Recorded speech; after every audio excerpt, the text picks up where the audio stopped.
At kung krimen ang ipagtanggol ang iyong sarili dahil alam mo na may anak na umaasa sa'yo, then probably, Your Honor, Sonia is guilty. Pero kahit kailan, hindi natin pwede husgahan ang kanyang puso, ang kanyang pagiging ina. True, Sonia had a choice. She had a choice. And she chose to live.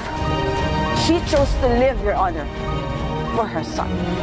I must admit, malayong-malayo pa kay Olivia. Sunod-sunuran sa asawa. Tanggap lang ng tanggap. A doormat. Ikaw, you're feisty. A feisty nobody. Madam Victoria, napakabuti mong tao. Thank you. Thank you, Minya. You're most welcome, my madam. Good. Now you can shut up. Kung sa tatanga-tanga ka, Victoria, boba ka. I want you to be a monster! Madam, What are you doing?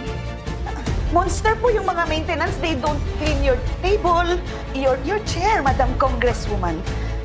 Gusto mo pag-usapan natin? Saan mo gusto magsimula? From the first time that he laid eyes on me?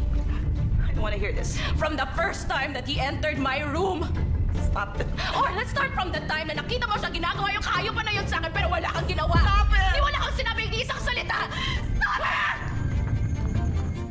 Ginawa ko lang ang nararapat. The world isn't fair, Violet. So I need to get justice myself. Napakaganda ng aginaldo sa'yo ng Diyos, Tanya. Isang bagong buhay. Patungo sa kanyang kaharian. Mahal ba siya? Sino? Gusto mo? Eh di siyempre. Ako kaya.